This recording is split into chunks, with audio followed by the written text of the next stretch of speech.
It's good to be in here. Good to be nearing launch and nearing pre-sale. Yes, for sure. I know the long-awaited moment. We've all been waiting. So long. It Yeah, seems like so long. It's not that long at all, really. true, true. In the greater scheme of things. Yeah. Oh yeah. Okay. So 1 second, I'll invite somebody in. Good to go. Okay.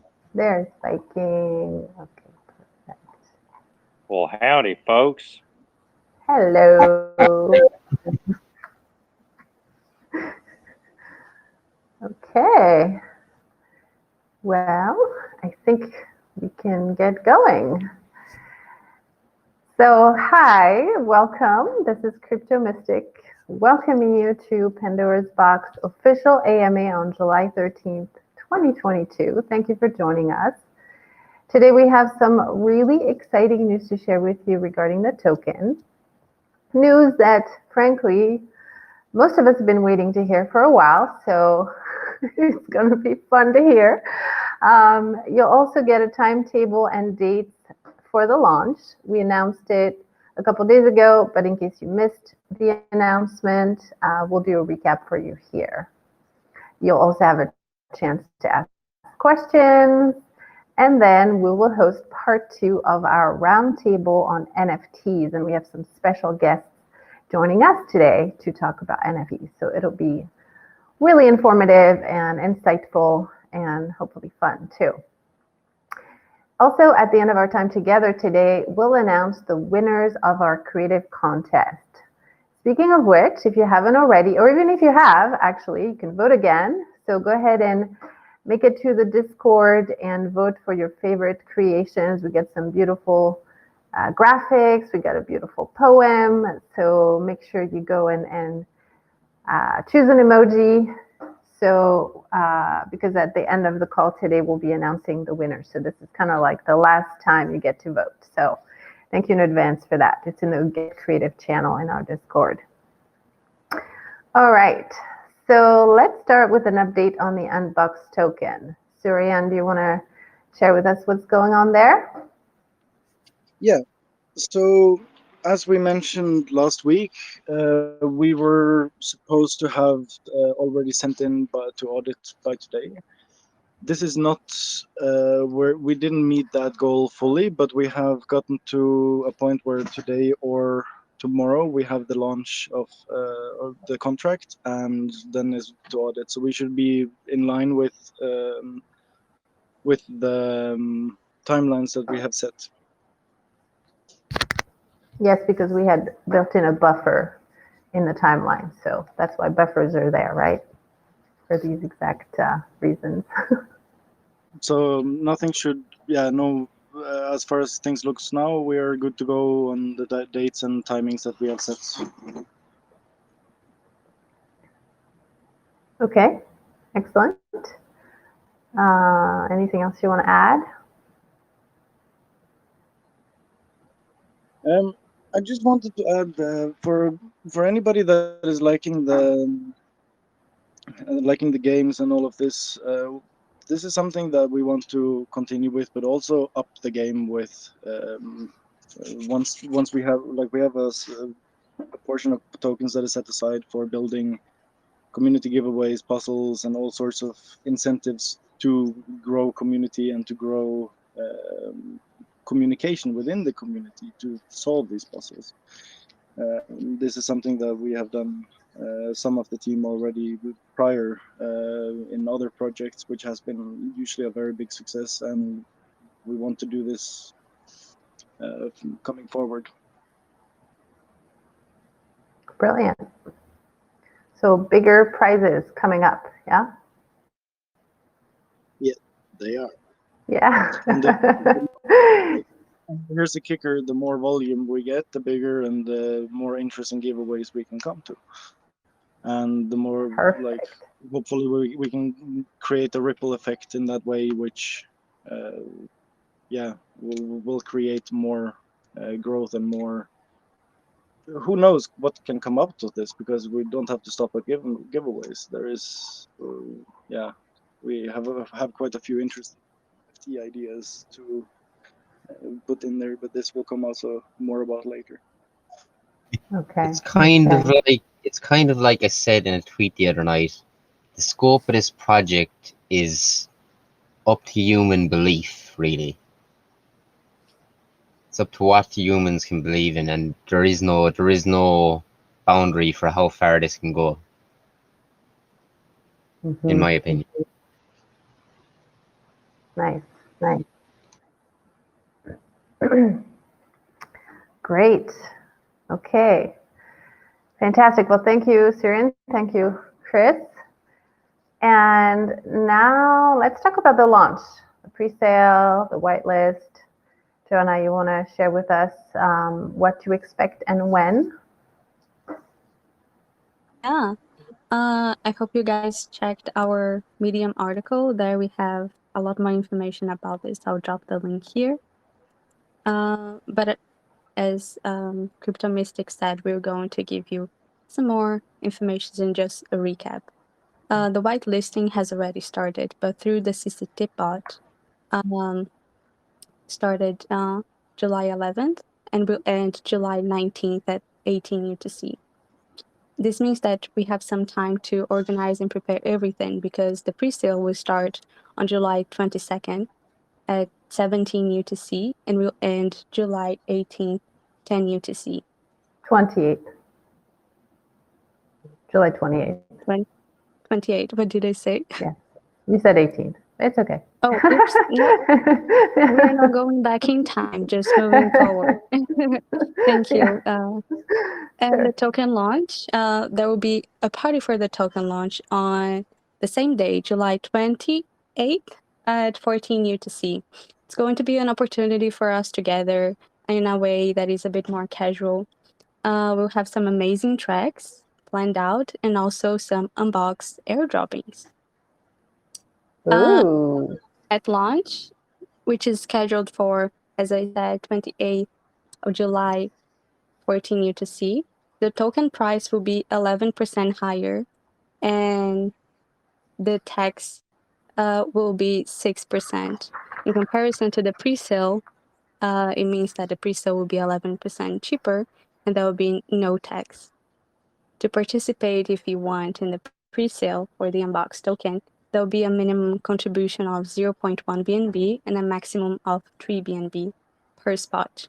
So if you're a private sale investor, if you are a team member, or if you want a spot through either one of the games or what we're going to announce later on, which is the creative competition, it's okay, you're set, you already have your spot. This leaves 39 spots open for the greater community. So I don't know, you already have your spot, but you brought your family in. That's it's 39 spots. It's for them, so spread the word. I'll be sending also the link here for the CCT bot and the whitelisting process in our chat. Thank you, Joanna. Yeah, 39 spots is not that many, so it's good. The total, we have 111 whitelist spots. So, but now at this end, we have only 39 left. That's right. Whoa, that's nice. It's very nice.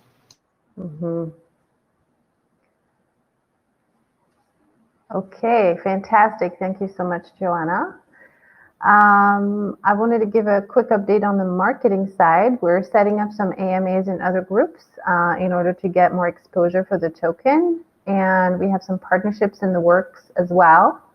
And we have some incentives set up to get influencers to promote for us. So we'll be sharing a little bit more about that, but you'll be seeing this is all ramping up, obviously, now that we have the launch dates scheduled, we have the timeline ready to go, and so there'll be a lot more buzz, and you'll be probably hearing about unboxing other places as well besides here, which is exactly what we want. So So there's going to be some great things happening in that front as well.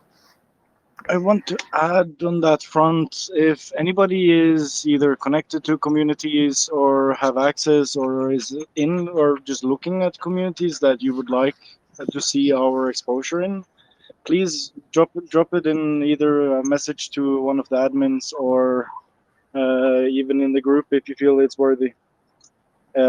We are always looking for good communities of people that is, interesting people, not just people that is interested in going in and going out, but people that want to see more growth of a community and more growth of a project. Yes, that's a very good point. No matter how big or how small, once the vision is good, kind of thing. Exactly. Yeah, I would because just it's not. Add to what Crypto Mystic was saying in regards to us join other groups and other AMAs. We have in our website the news where you can follow up our schedule on Google Calendar, and there we're also going to be posting. We have been already doing this with our AMAs, but through there you are going to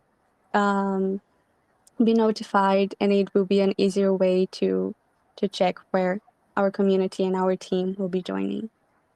No worries, we'll also announce this in the group and the announcement channel. Perfect. Thank you, Joanna. Okay, so I'd like to open it up to questions. If you have a question for the team, you can type it in to the chat in the group, or you can unmute yourself if you're on the line and speak it into, well, on the phone or computer, wherever you are.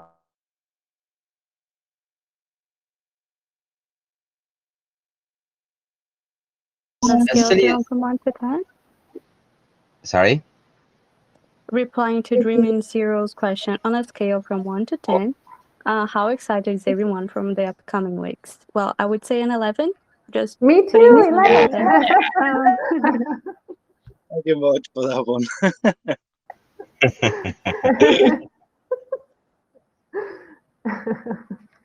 Good question. Yeah.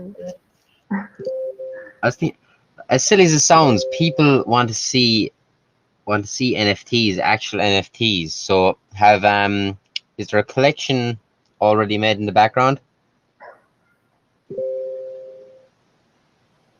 You're talking about the future NFTs we have. JPEGs, like JPEGs, basically. I know it sounds silly, but So our NFTs will have a JPEG that is representing them as well. Yes, and we have 2, potentially 3 artists that is lined up, all with very high quality art.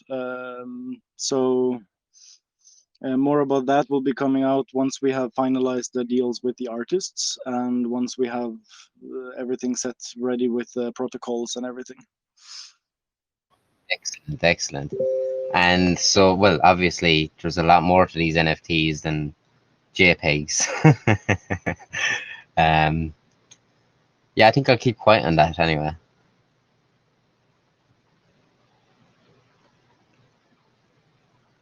Any more questions? Anything or? I had a question I was going to save for the end when everybody else is done with their questions. Okay. There's Yeah, no more. Actually one more as well. So for team holders, for investors after launch even, the rewards, how's that working again? Or do we know fully yet? Yeah, we do know. So how this is going to work is that there is going to be a pool of the fees that is basically getting gathered in for the buy orders, and under certain parameters that we can preset, it's going to sell small portions of that into market along with other sell orders. We can also cap this if it goes too many % down, for example, whatnot. And this is partly also because we want to increase the tradability. Because one of the things that we're looking forward to is to have trading competitions and volume competitions to make sure, like, to increase the volume for for rewards, to make everything more growable, so to say. Nice. Volume competitions. I really like that. So that basically opens it up for having how to say it has a bigger up potential, but it also has a down potential. But we can, as I said, Less we can down set potential. exactly, and we can cap it. So at one point it doesn't it doesn't sell. Perfect. Yeah, no, I dig it. So this is how it looks now. We also have a button. I want to just put this out there, and this button will never be touched unless community votes upon it. And that's a button that, let's say, see there is built up a lot of funds that is in there. We can click a lot of unbox tokens that is in the contract not being sold. We can click the button and it will sell everything. That will give quite a lot of rewards, but it also will put the price quite a lot down. So we have some functions that we can play with along the road, but again, I'm putting pressure on this. This is community votes. Like a lot of these functions, we will not touch unless we can see that yes, this is what we want and this is beneficial for the community. It's community delegation, isn't it? It's through the token, through holding the token, you get the right to vote on what will be done with the token. Exactly. Perfect, yeah. Sounds brilliant, man. Perfect. Okay, let's see. Are there any other questions in the group here? No, I don't see any. Maybe Viking. If nobody jumps in with a question, you can ask hers. Yeah. So my question essentially was, does anyone have a question about what we're gonna be doing? What's in the box, Viking? Seems pretty quiet on that front, if you ask me. Surely some of us know what's in the box, man. Well, Mike, so you nailed it there. I have no idea what you guys have been up to, but I know, Viking's a wizard there on all ends. So I trust you guys are mixing up something pretty cool. I'm really interested because I'm absolutely just walking in the door blind right now. Well, right on, buddy. So this, everybody, this is Lavi Digital. He's actually part of the roundtable today. So I guess I'll just throw out the introduction now.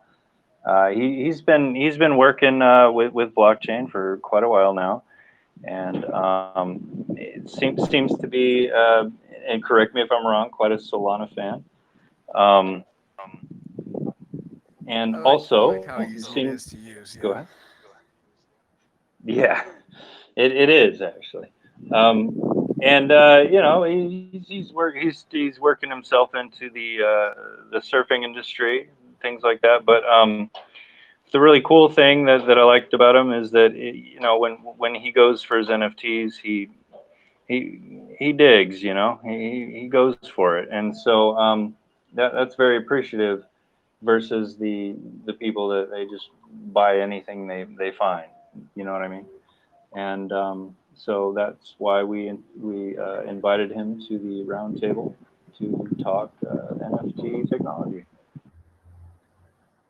I appreciate the invite into the circle here, guys. Yeah, I mean, not to say I haven't made many mistakes along the way, but those definitely help anyone that is trying to be successful hopefully learn how to become successful by not making those mistakes again. And I definitely feel like I have learned what to look for when looking for NFTs that will be potentially successful, because even if they have all the checks and all the boxes, doesn't mean it's going to take. We know that just by looking at the Solana space, there's absolute garbage out there that's successful.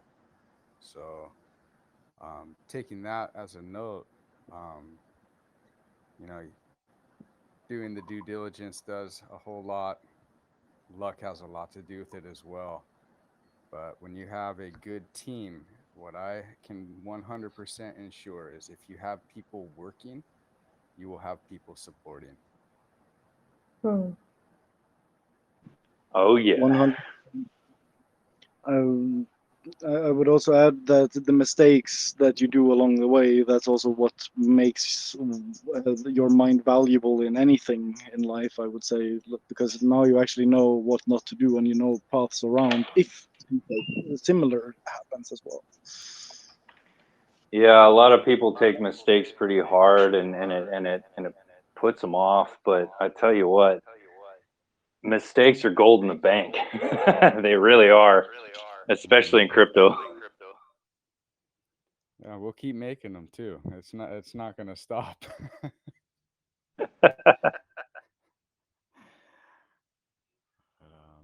Yeah, you learn to navigate the mistakes and turn them into valuable pieces of the puzzle, right?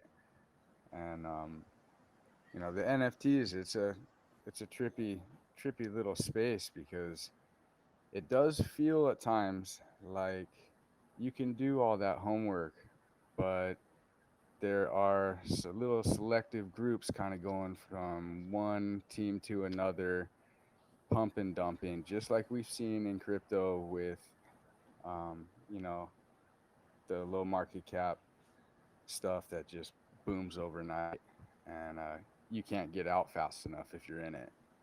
So, looking for something that Agree. has the organic growth and looking for something that has sustainability, right? Something that's actually gonna be lasting through all the bullshit trends, and something that we always come back to, um, in crypto and in the NFTs, right? You always hear is like what it does or what does your NFT do? Well, that kind of only goes so far. Um, I think the tools that some of these NFTs offer are really great. But at the end of the day, like I myself, as a collector, when it comes down to the art, I want to know what this team really represents that I'm going into. And I want to really like the art. I want to be able to know, like, if this thing rugs or if these people go to shit, I would still hang this thing on my wall. You're saying something Right. quite critical when it comes to art world in general there as well. Like if you're buying a piece of art, like you can have some of the crazy coolest art and it's worth absolute nothing simply for the fact that there is no people don't know about it, or the artist simply made one painting nobody ever heard about. But then you have some artist that just has one that made it really big, and then suddenly everything is just worth crazy because everybody wants a piece of it. That's it. Yeah, the space is really wild.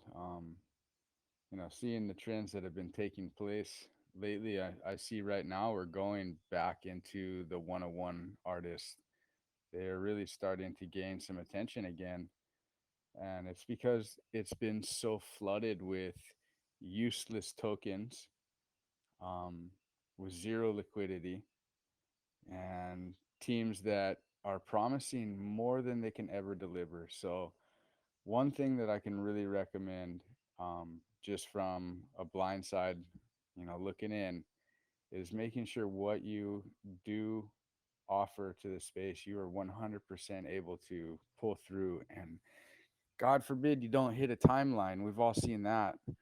Um, you know, and it sucks that the space isn't as sensitive as you'd like it to be to, life changing events and things like that. But it's a fast moving space. So if the work isn't done already and the promise is made, it's really hard to become successful. Uh, this is you're touching very close home there. We are like we're always trying to under promise and over deliver is one of our mottos. We try to keep until things are set in stone. We don't want to put it too much out there to create false hypes and all of these things. Well, I'll tell you, I watched that little video, the unbox. Whoever did the artwork with there got me pretty psyched.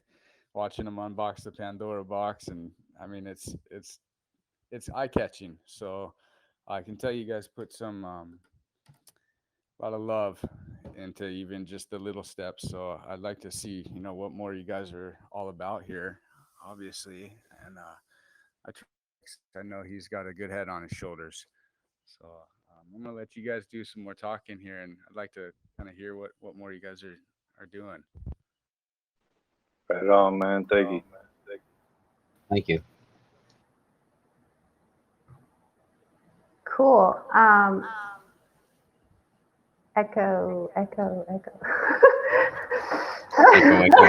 Yeah. I don't know why there's a big echo now. But I guess we're leading into the roundtable on NFTs, and we do have a few special guests. Viking, do you want to welcome our other guests to the table?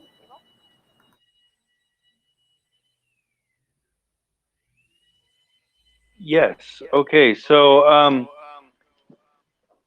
we do have. Well, we've got Olo here. We all know Olo. He's showed up a few times so far.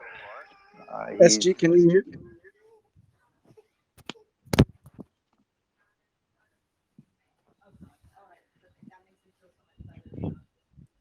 Okay, and so we've already introduced Olo a couple times, so I think we're good on that. He's our financial advisor, and he's also working with and correct me if I'm wrong, sir. Crown Strategies, correct? Vision Strategies, yeah. Crown Vision Strategies, correct? Yes, and so their job is essentially to go through the muck that we call crypto, and find projects that maybe have some promise, or maybe not, who knows, and help guide them in the right direction. Try to get away from this epidemic of rugs that we have going on lately, and yeah, just essentially advise teams in the correct direction. Of course, we have Lobby. I did already introduce him, and we also have Brett here. Sir Brett is he has launched an NFT project called Saltwater Divers. It's doing actually quite well. He's looking into kind of relaxing a bit and getting into a surf company. Also with a friend of ours named Digital Fiberglass. He's not present at the moment, but they're working on that together. And also he is a major part of another good contact of ours called Boring Protocol. Boring Protocol is a company that they manufacture hardware for VPNs, and they have a node system going on. I'll let him tell you guys more about that. But so that's that. Those are my introductions.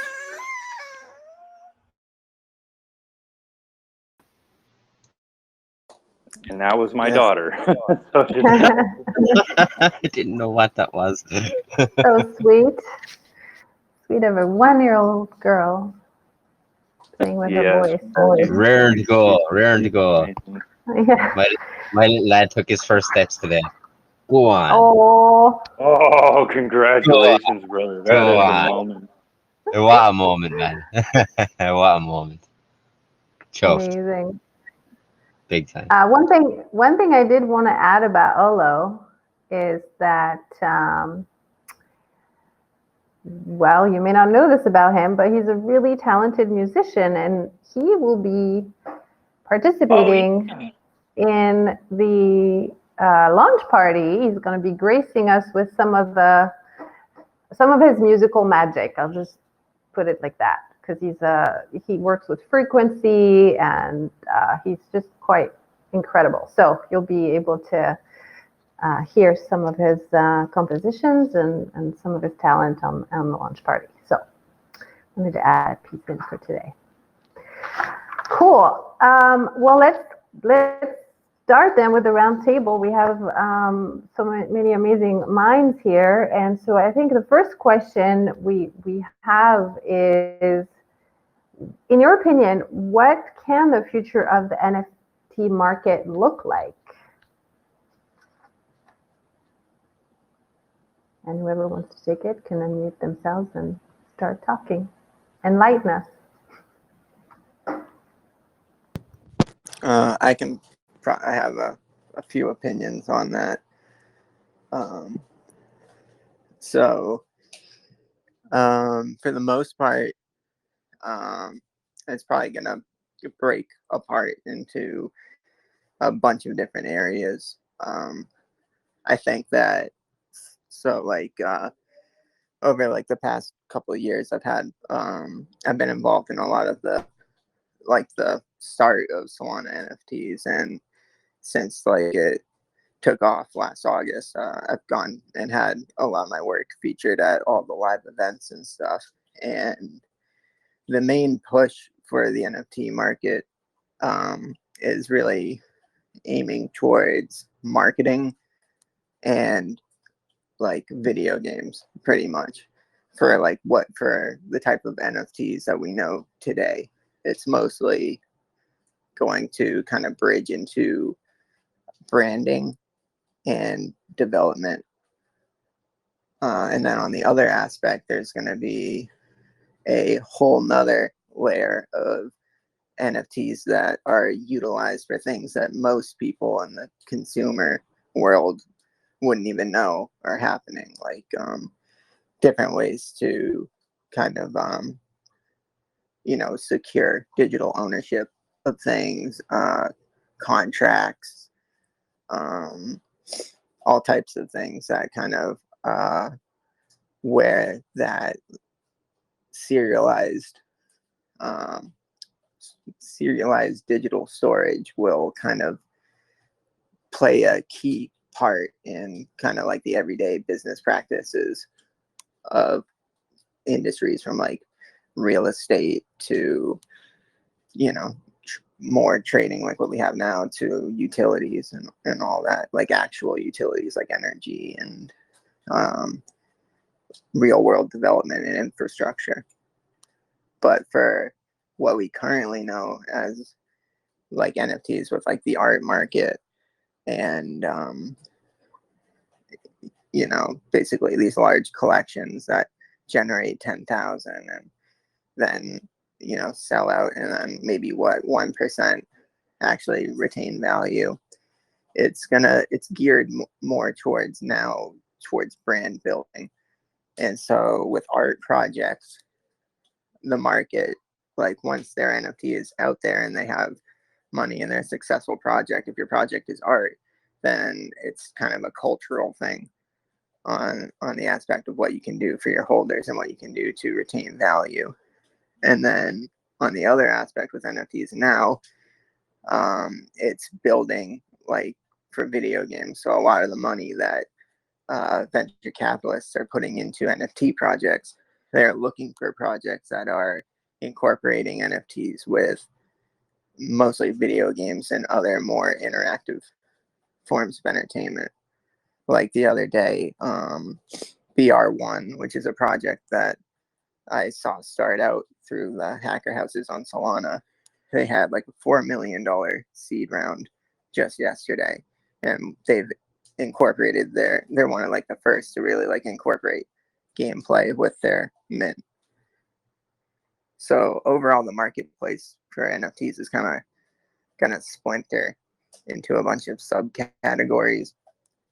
So it's kind of tricky to really pinpoint that. And then the other thing that's happening now is, which is kind of upsetting, that a lot of the new marketplaces and the new platforms are starting to focus on actually cutting out creators And so for the last 2 years with NFTs, creators have been, integral in onboarding people to their use. But now more and more marketplaces are starting to kind of get rid of the incentive for creators to use their platform in exchange to get, buyers to buy directly from things that the market holds themselves.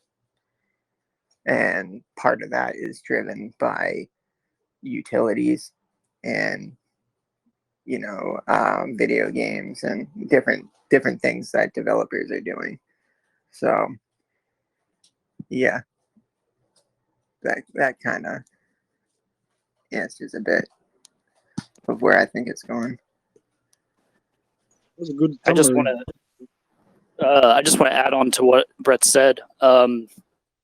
Last week we talked a lot about like the long-term vision of NFT technology and where we see it solving problems in society and stuff like that. But what Brett's talking about in regards to gaming and metaverse applications is really the most immediate segue for the NFT market to find utility.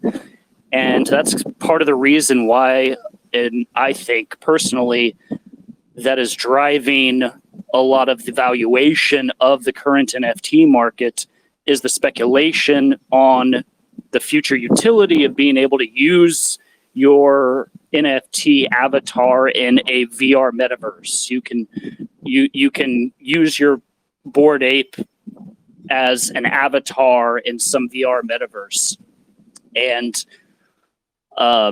or hang your art, your NFT in your VR metaverse house and show it off to people in the metaverse.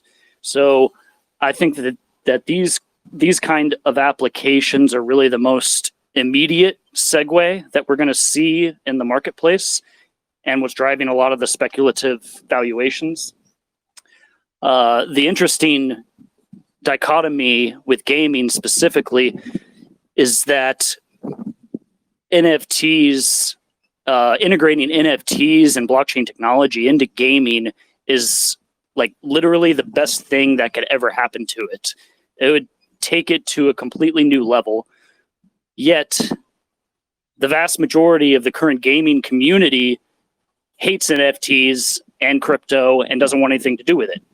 So it's going to be a really interesting evolution to watch how the NFT niche and crypto convinces the mainstream gaming niche to accept it. Because you'd think logically these people are willing to spend money every day on buying skins in their game in Fortnite or whatever, and the kids are spending like $20 a week on a new skin every week in Fortnite. It logically would make so much more sense to spend $20 on a skin that you own private custody of, and you can sell it. You can sell it, or you can do something with it later on. The current gaming, the design of the gaming industry is that they sell you skins and stuff like that in games, and then they eventually become useless. You can't do anything with it after you buy it. So you buy it for enjoyment, and then eventually you get bored of it and buy another one, which is a great moneymaker in the current gaming industry, but really sucks for the gamers. And it would be so much better for the gamers to be able to buy an NFT of a skin and be able to resell it or do whatever they want with it. But they're very resistant to the idea and the concept. I personally don't think it necessarily has to cut into the profits of the gaming studios. I think that they can still make money producing NFT skins and stuff and selling them to the gamers, and then they're not going to lose any money out of it. So I don't think it's a justified argument that the gaming companies are against NFTs because they're going to lose money.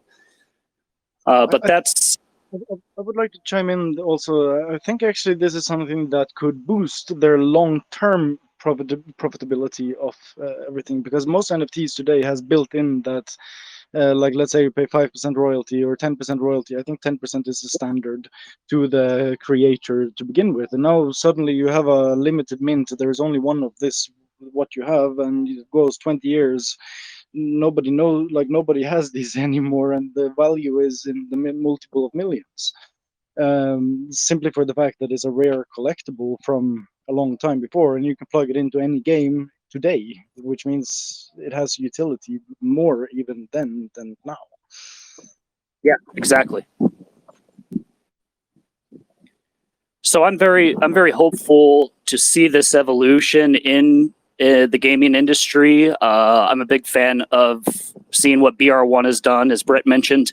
It's pretty much the first and furthest along in development, first-person shooter integrating NFTs and play to earn into the gameplay, which is a huge feat. And now, whoever comes up with the first AAA game version of something like Fortnite, where you have NFTs and everything is integrated into blockchain, and you earn crypto for playing, is going to be insane, in my opinion.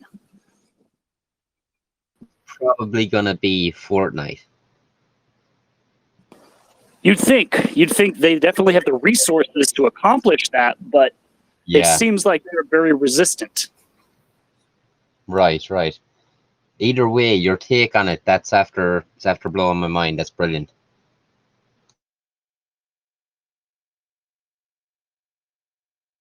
Yeah, I see the exact same, and even while you're talking, I'm thinking like, damn, that'd be cool, man. Jump in for some PUBG there and have my one NFT on my character and all that. But then again, I don't want to be part of that world either, you know. Yeah, so I'm a long time past gamer. I don't play many games anymore because I don't have time. But I have always loved gaming, and I've been playing MMORPGs and games my entire life, basically since I was like 7 years old or something. So this is definitely something that I'm intimately familiar with, and I see so much potential in it with NFTs and blockchain technology that I hope to see utilized. That's mind blowing, totally mind blowing.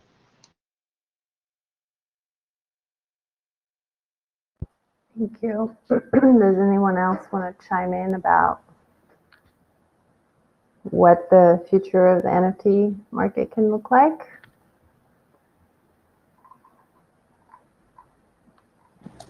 Yeah, and the other direction that it's starting to go in, and which was kind of like inevitable from the start, is the corporate marketing angle. Like if you look at Vayner NFT with Gary Vaynerchuk, or however you say his name, his NFT company is essentially just based off of a way to promote and market for other companies that are already established or have been around for a while. Like one of their core things. So they've been showing up at a lot of events recently and doing a lot of talks. And I think they did their own, they did their own like Web3 NFT con in New York, like a week before NFT NYC. And a lot of their focus from a business perspective has been to kind of speak to either old world business owners or recognizable brands and convince them of how a NFT collection can,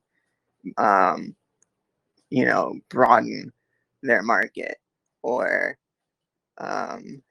basically in the several ways that, NFTs as a whole could help market, already established products. So I wouldn't be surprised if like Wendy's or McDonald's and all these other like corporate like titans basically are pretty much being targeted to step into the space and utilize the hype from NFTs and the way that it's going right now in a way to survive with Web3 and with how everything's transitioning. So especially where it's to this point fully hype based, a lot of the money coming into NFTs from that aren't, part of the collecting process is focused on using that reach to basically grow existing brands.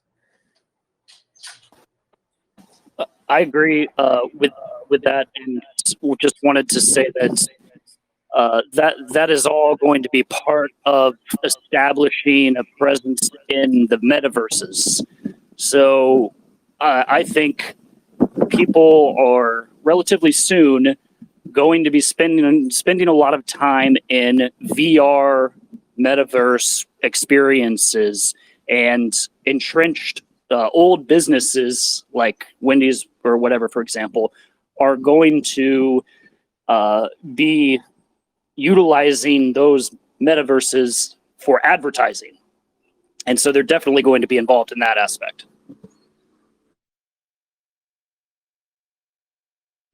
Yeah, 100%. Even down to the small things such as QR codes and stuff like that. I can see ordering stuff with your NFTs, groceries, etc. down the line. Like we were saying a couple of weeks back, it really does sound inevitable. As dystopian as it sounds, it does sound inevitable. I've got a question real quick for the panel. What would you say about NFT technology moving into, say, like, okay, all right, say I have an NFT of, let me think of something not offensive. A basketball with a big smiley face. Okay, so my basketball with a big smiley face. Go ahead. Oh, I thought somebody was going to say something. Anyways, so my basketball with a big smiley face is what if that was, what if that was my legal and recognized identity? How would that work?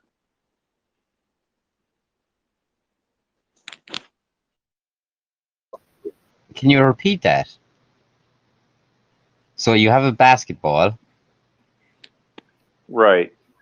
I am Sir Basketball, and I show up into the group, and everybody knows me because that's the NFT I use as my profile picture, and but it may or may not also be my identity. Yeah. Oh wow.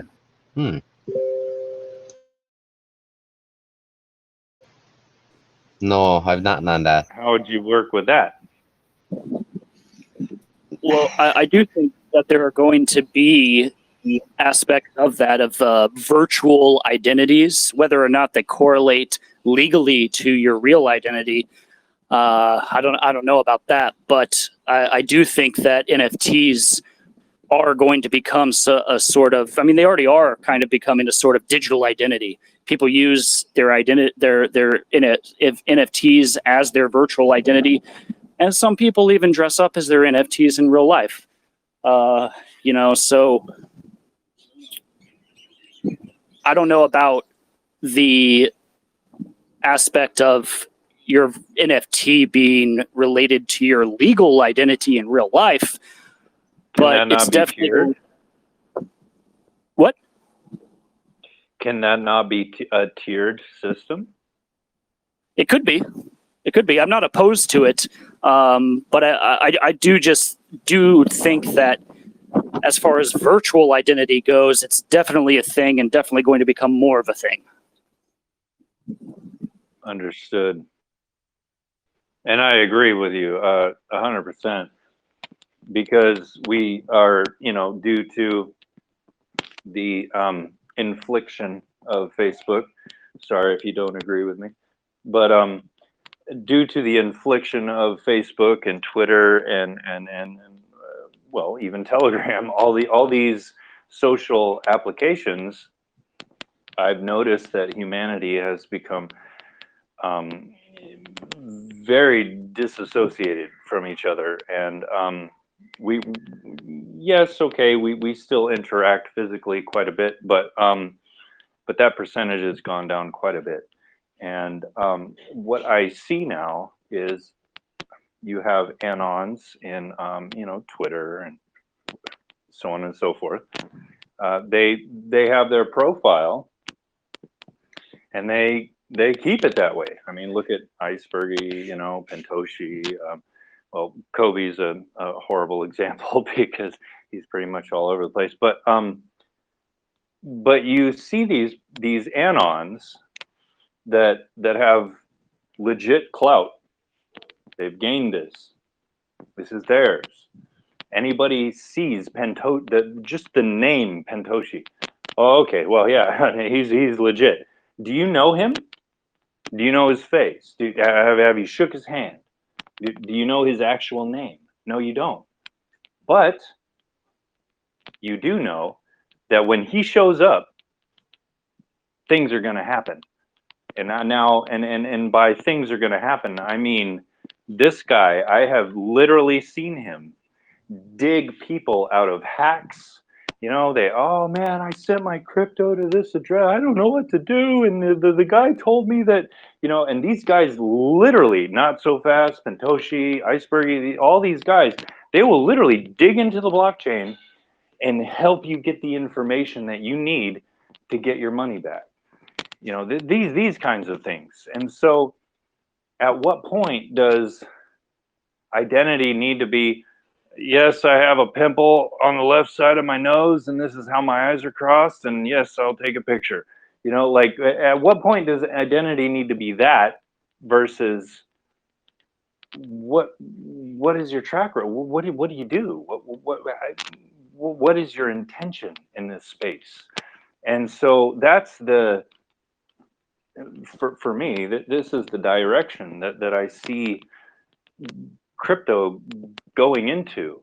Is it's and yes, okay, I am Norse, but it's more of it's kind of like a Norse thing, you know. It's not about what you've done, but who are you? What are your intentions? What is your pattern?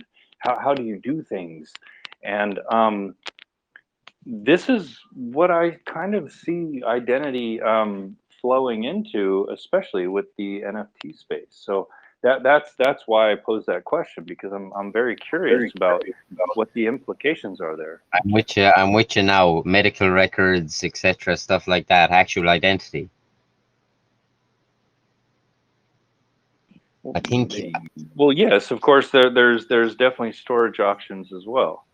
I think there's a country in Europe. Is it Estonia, maybe? And they actually already have that kind of thing implemented. It's Estonia. Yeah, Estonia. It's kind of mad. I've seen it over there, yeah, so I the can imagine online. Yeah, that's good. Yeah. Along the lines of what you're saying, Viking, I personally, I agree with you. I see what you're saying, and I think it's great for the online anon space to be able to track identity and a person's virtual persona via NFT technology.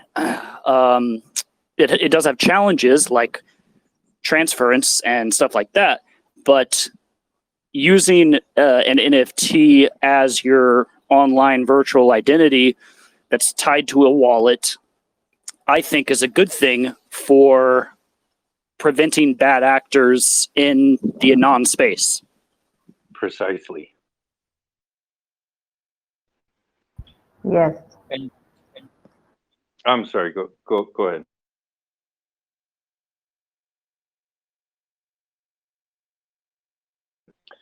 Okay, and so what would be the downfalls to said NFT technology? Say, okay, so we've got, all right, let me lay a little groundwork. We've got companies that are creating NFT type entry into homes. Okay, we've got NFT. This might not be happening, but it's definitely in my mind.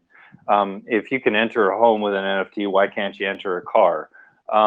So now we've got ownership. We've got ownership coming into play, and then we've got we've got like VeChain has a company working through their blockchain called Jur, Jur, and so they're working on instant and very thorough, if you ask me, litigation on the blockchain. So, I have said issue, here's the contract, here's the agreement, this is wrong, send in, done.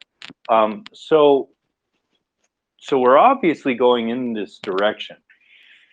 Now, what would be the downfalls to doing NFT technology in this particular format? If now we're getting real. This is no Bored Ape conversation.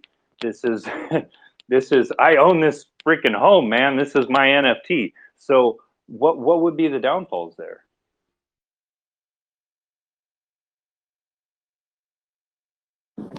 The primary downfall, in my opinion, is legality and compliance and taxation and everything that has to do with government, basically. That's what complicates it the most, in my opinion.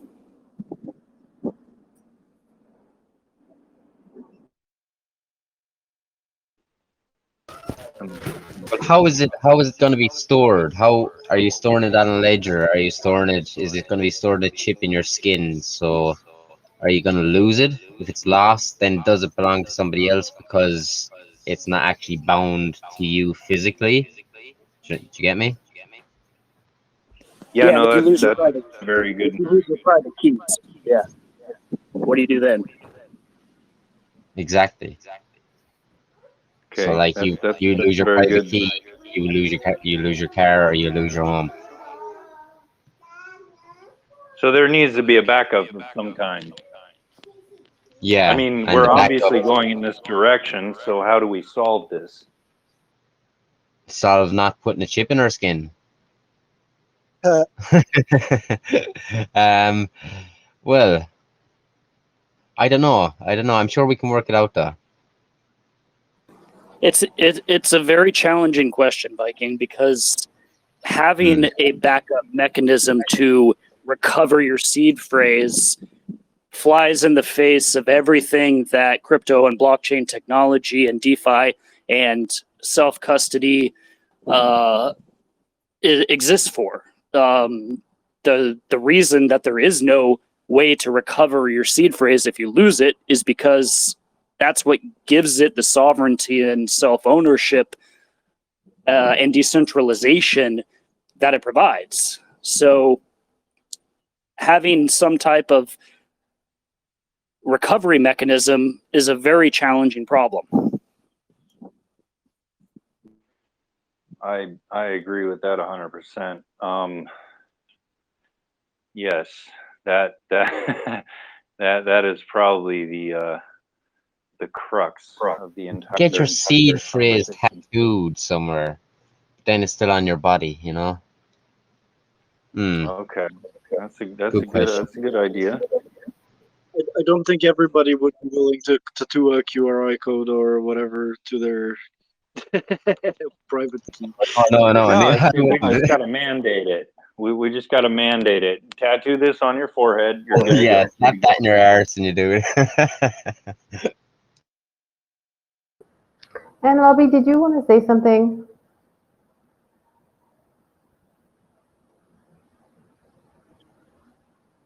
Say again? Yeah, Lobby, I just want to make sure because I had to there was echo on the Oh line. yeah, So I just wanted to jump in a little while back when Brett was speaking on all the different corporate industries, kind of to take notice. Me and him have been talking a lot about the surf industry, skate industry, and it's just another industry that has about 7.2 billion a year bringing to the table. That we in the crypto world are always thinking tech, and to incorporate, to get mass adoption, you've got to look elsewhere into places that don't even think about it. And something that even in this conversation was having these industries like the surf and skate, bringing in this kind of money, having these kind of competitions and exposure. A lot of these companies become, art themselves, because the artists that are doing the shirts, the logos, this, that, and the other for them, they get a lot of exposure once a team member has made it to the top. Now, or on a team, if we have an athlete that is winning, let's say an NFT that represents a certain amount of money, or even an NFT that is well known and it's being exposed in that industry, that's just another door open for the mass adoption.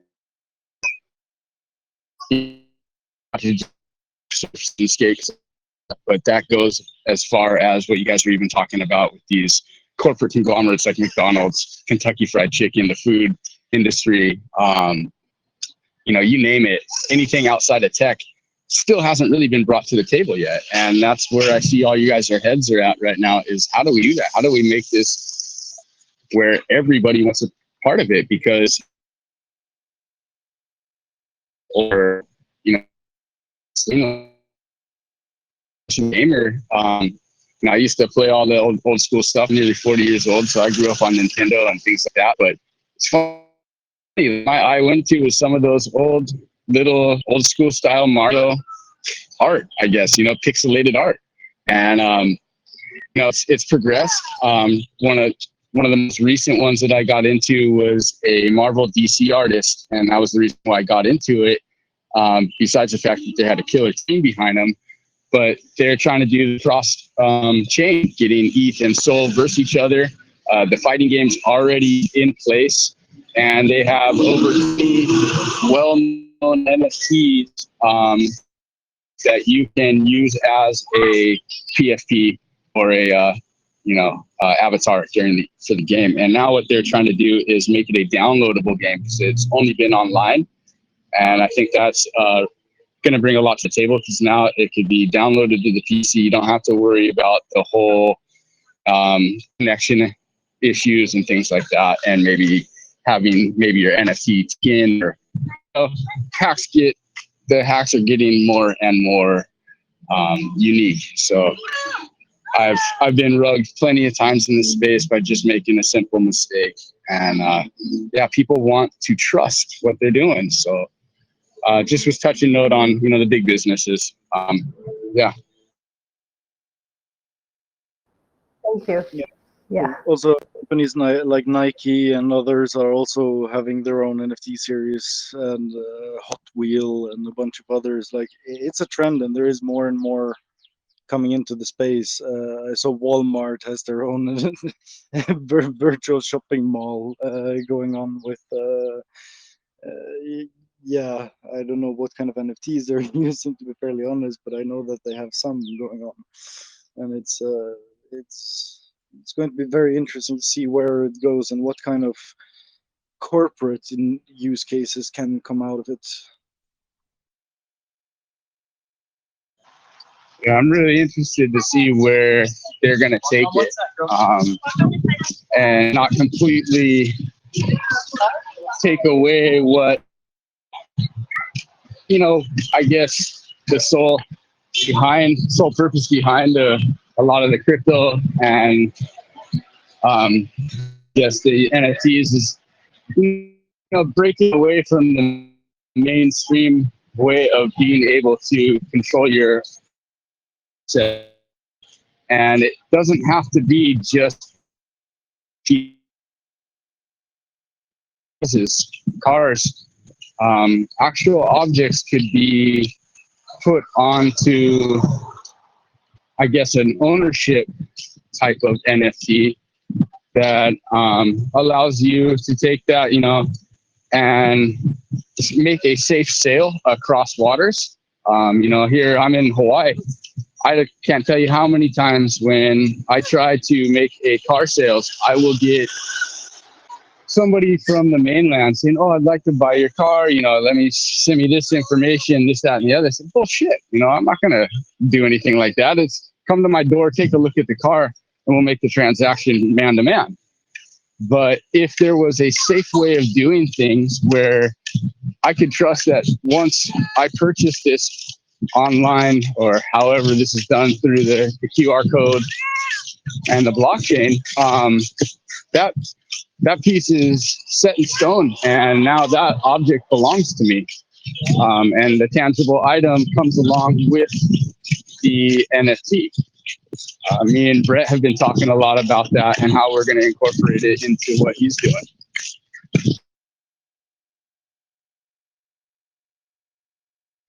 Very interesting. Yeah, I see there might be the need of some kind of a backlog. There is a few ways to get around the ownership problem, but it's definitely a hurdle that needs to be fine written before and really thought through before put in motion. I mean, you could have a secondary. You could have a backup, say, you know, someone you trusted, or say your wife or anything like that. That would be one way.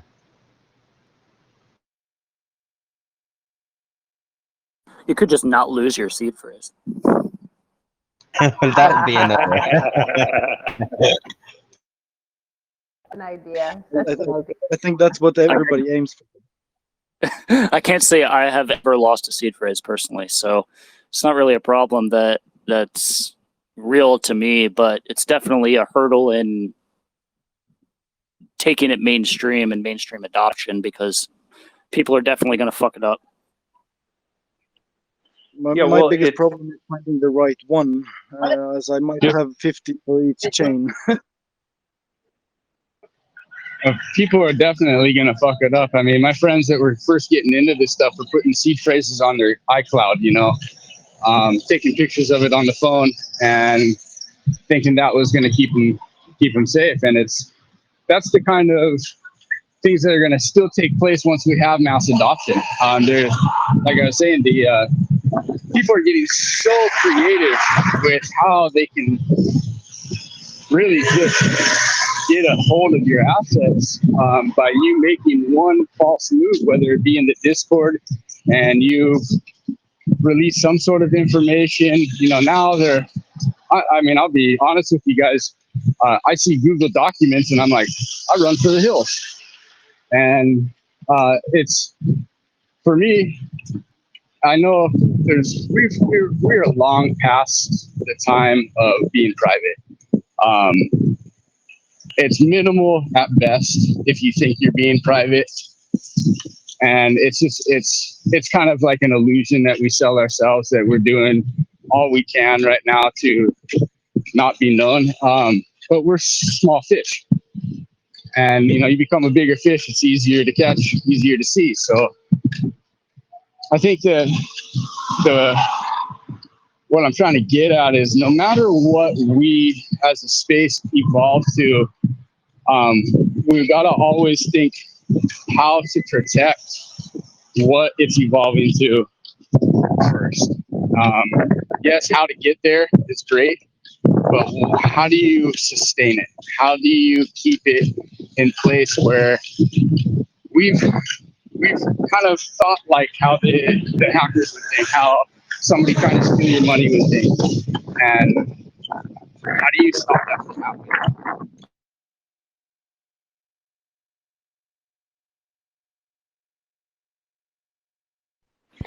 And you know, honestly, I see this part of the conversation as the especially a little bit before when we were talking about people, you know, just losing their private keys, which in essentially, if you look at this issue, you know, okay, so let's think, all right, I have, you know, X amount of Bitcoin, it's on my wallet, really cool. I bought it at, you know, 3K.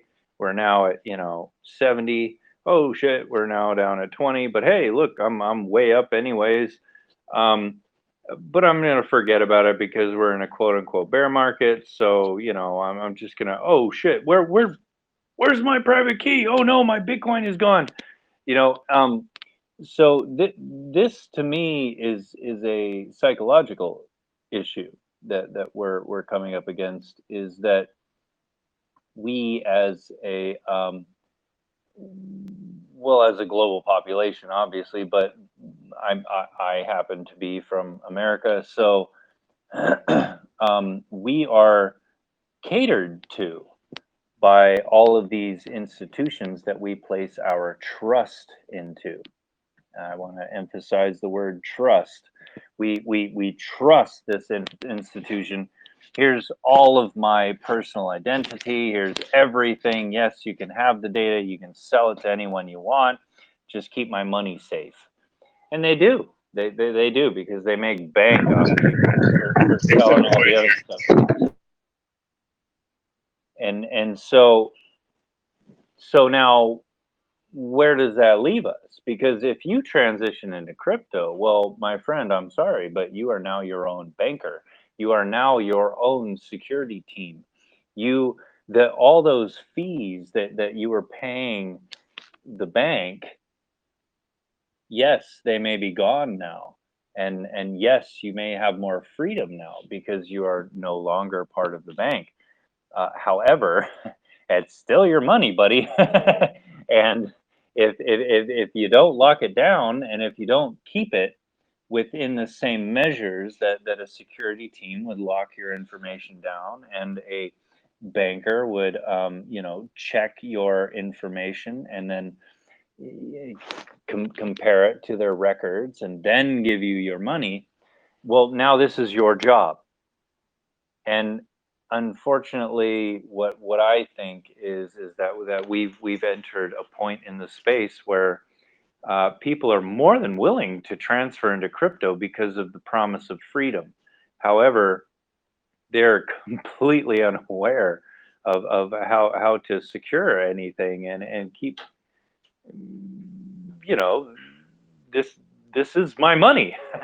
So if I misplace this seed phrase, or if I tell somebody my personal information, or I send too many face pictures and this, that, and the other, then they are essentially going to hack me, and there goes my money. And whose fault is that? Well, it's got to be the devs. It's got to be the company. It's got to be someone else other than me. Well, no, my friend, I'm sorry. It's you. You literally entered this space, and you entered it knowing that nobody is responsible for your stuff except for you. And that is the problem that I see most prevalent in this space. Yeah, can I touch on that as well? You know, being out here in Hawaii, been out here since I was 19 and nearly 40. I've just turned 40. You know, we got into crypto right before Bitcoin hit 20K the first time I entered. You know, luckily the August before that, and I got a little taste of what it was like, thinking, oh wow, I'm just a genius. Come in here, and then I watched it all just go up in flames. And I've been continuing to just build on top of that with what I learned, and you know, here I am now, years later. Definitely further ahead than I was when I started, but it's the amount of trouble I've gone to would have detoured most, and that's where I think we're lacking in the mass adoption here. Like, I had to get a VPN. I had to bounce through apps. I had to change banks several times. Everything was against crypto out here. And I don't know why. It just was like jumping through hoops to get some sort of financial freedom, or the idea of it, right? And that's what crypto kind of sells us on, is that idea that we, like you said, we're not having to rely on the bank so much, but you do again. When you come into profit and you need the off ramp, there we are again. We're back at square one. And, that's where I see a lot of people kind of being hesitant still when it comes down to it. Just what my experience was. And I'm like, I just got done saying, I'm doing it again with Voyager. I was getting ready to just kind of make some moves to off ramp into my bank account, put some money back in the pocket, and had it sitting in ETH. Wake up the next morning and I can't touch it. And it's just the way it is. I know better now than to ever move around more than I want to lose. It's got to be little increments at a time. And so it isn't going to hurt me, but it still stings. And it's just another learning experience on, just paying closer attention and not getting too comfortable. Word. Well, sorry I brought up, but Hawaii is a anti-crypto state legislatively.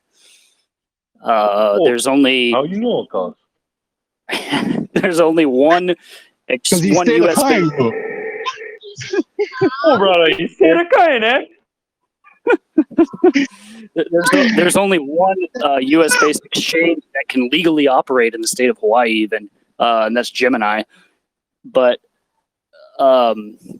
great points. I just wanted to touch back on something that Viking had said, and that is that with freedom and sovereignty comes great responsibility on the individual. That's the nature of it. Word. And I think that's going to require a significant paradigm shift in order for mainstream adoption to ever happen, because there is a sick, ubiquitous lack of personal responsibility in society today. And that's the source of a lot of people's problems, not just in their own finance management or ownership or whatever, but also in their daily lives. So I think this is a paradigm shift that society is going to have to go through in order for mainstream adoption of actual sovereignty and freedom to happen. I agree with that, and I would also say that this space is also extremely difficult to enter as a complete newbie. Where do you go? Where do you turn to? How do you learn? Like, there's no, like the education part, like if you haven't been a dev or a computer or a nerd or a geek or a gamer, and this is a brand new world for you, You must very, run very the scam confusing. gauntlet. Yeah, I mean it's not right. So there's that part too, and it's full of friction. It's very frustrating. There's just a lot of challenges to it. So I just wanted to add that piece in. Yeah, so I think that the solution to that is education, and something that's severely lacking in the industry, which has improved gradually over the past years, but there's still so much more that we can do in this space, in this industry, to provide education on how to manage all of this stuff. Yes, I think education is a key component, and having trusted places where people can, as they're venturing out into this world, trusted advisors or places, companies that can really educate, not just on the utility and what's possible with crypto, but the safety aspect of it. Another touch on privacy, actually. Last night I was checking my seed phrase for my Trust wallet, and I was backing it up.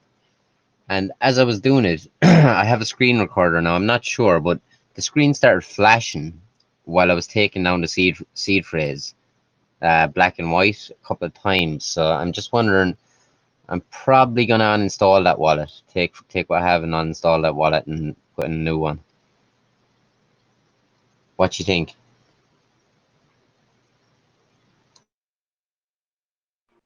I'm going to be 100% honest. I was going through the chat and I did not hear what you just said. Could you please repeat that?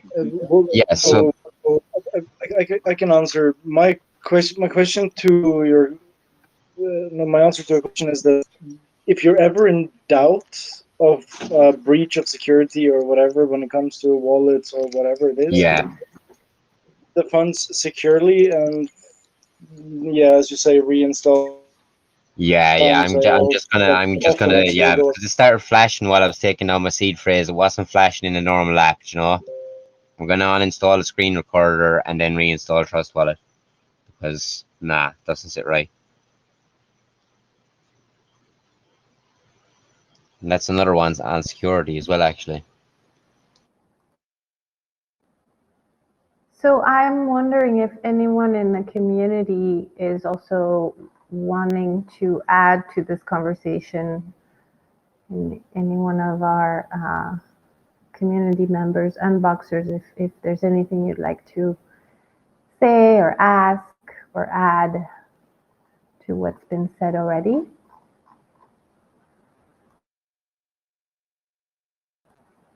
No? Okay. Can we release any further spoilers to Suryan?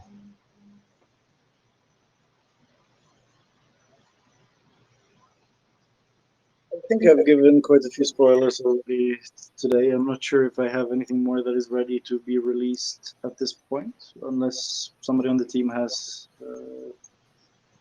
something I'm forgetting. No, we'd have to be more cryptic. Taking over the world. No. Yes. Unbox the planet, man. Absolutely. Unbox the planet. But yeah, no, Suryan is 100% correct. We have well, we do have a lot of things going on in the background. Unfortunately, for the listener, which actually puts us in quite a marketing conundrum, is that a lot of the things that we're working on, if we release the information now, then we honestly believe that other NFT projects that are a little more forward into the industry, they'll pick it up immediately, and so we're doing our best to explain to you guys that no, we're not doing it. Yes, okay, it is an NFT project. However, no, it is not. We're not just gonna give you a JPEG. Like It's a really silly question for me to ask, actually. Yeah, I mean, but we are intending to back these NFTs up, as Suryan said earlier, with real world assets. Okay, I can't really Give any. Yeah, but we are intending to back up these, well, certain NFTs in this ecosystem with extremely valuable and transferable real world assets that are, and because of the team that we have, we're going for utilitarian type assets, not here here's a $3,000 fountain pen from 1936. No, we're going for more so like this. Dang it! I can't explain more. But I know where you're going. But yeah. So, but this is where we as a team, this is where we want to see the NFT market. Are you promising more than an NFT that I'm going to be able to turn into a mutant? Oh, absolutely. Well, actually, I'm pretty sure. Well, you got some wind in your mic, bro. But yeah, actually, Yeah, sorry guys, I'm on the walk with the kids. I'm just trying to get in as much as I can here without blowing up your guys' mic. Oh, brother, no worry, I know the kind, It's all good, but Suryon can actually probably expound upon this better than I can. We're in a roundabout way, obviously, but we are looking to back our NFTs, well, specific NFTs. Let me make that clear, with real world assets that actually have a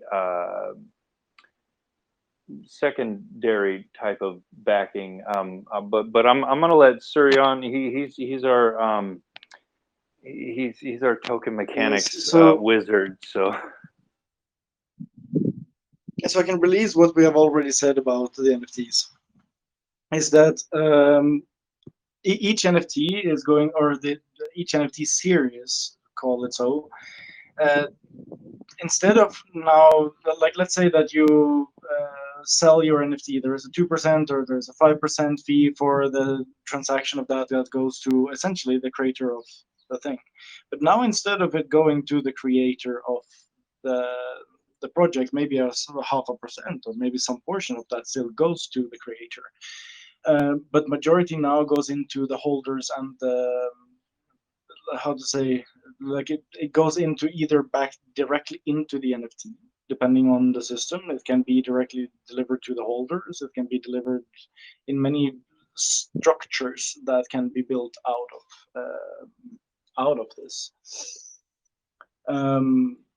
Does that make sense?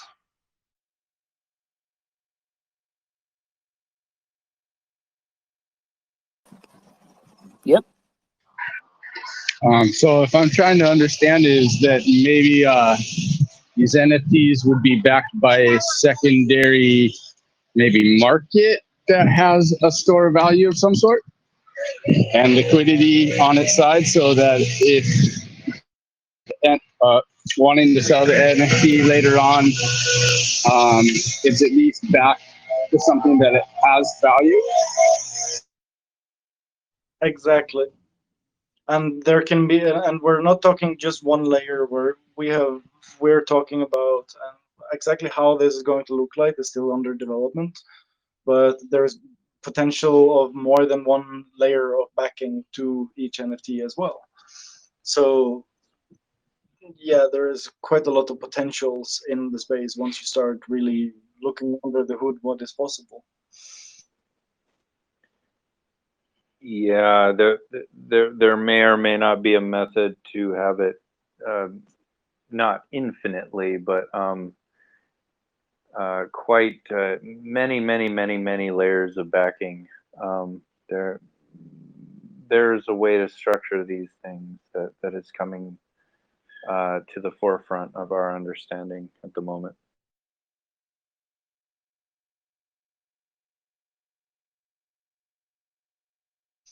I also want to add to our listeners that a lot of these concepts that we're talking about is, as far as we know, nobody has done these things. So there is a lot of processes that has to be gone through for us to figure out exactly how is it done, like there is an innovative step in what we're doing that is, sure, it can take maybe a tiny bit more time than copying and pasting somebody else's project, but it will give us also the underlying value because of the originality and the forward motion of it that community and team will work and will create. I suppose you'd call it inheritance backing, maybe. That's the kind of the goal. Can you expound upon that? Like inheritance backing, like as in there will be more, and like an inheritance tree. So it won't be backed by one thing. It could be backed by one, two. Could be backed by a whole ecosystem. Who knows? Exactly. Correct. Is Okay. now a good? Okay. Never mind. Becky, you have something?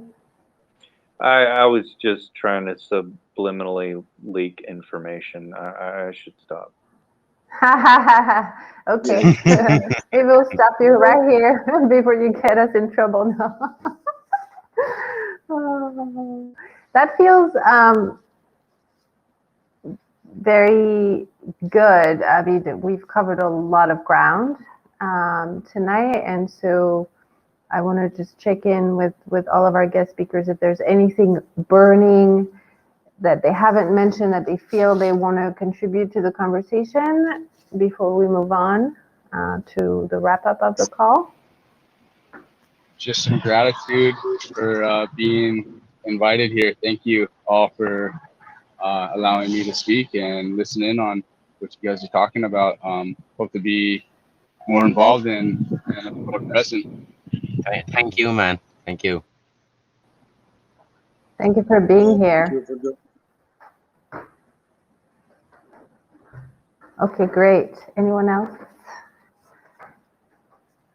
Okay. Okay, great. Well, yeah, that was really a lot of great insights in the roundtable tonight. So moving on to the next part of our call, we have our lovely Joanna, who is going to announce the winner of the created contest. So I just want to thank everyone, I mean the whole team, we want to thank everyone who submitted entries to the contest. We get some really great pieces, and also thank you to everyone who went to the Discord and voted. Thank you for your participation. We're very grateful. So Joanna, do you want to let us know who the winners are? Yeah. So we had great art and also memes, original from scratch, and also some collages. So really interesting and diverse, including poetry. We actually have a tie in the first place. First place, it goes to Freya and also Laiana, with the same amount of reactions. Second place, we have Nath Crypto. And then in third place, we have Spiderteen. Some of you already have the whitelisting spot, so we're going to be verifying and sending out a message in the chat for you to DM us to guarantee your pre-sale whitelisting spot for the UNBOX token. Thank you for everyone who been part of it, and as Crypto Mystic said, also for those who voted. We loved the entries. Thank you, Joanna, and congratulations to our winners. Well done, well done. So I just want to thank all of our special guests for coming here and being with us today. I know you're so busy, you have a lot on your plate, and just for you to take the time out of your busy lives to be with us means a lot, and we're so grateful for your presence and your contribution. And thank you to our amazing team. Just, I always learn so much when you guys talk about all this amazing stuff.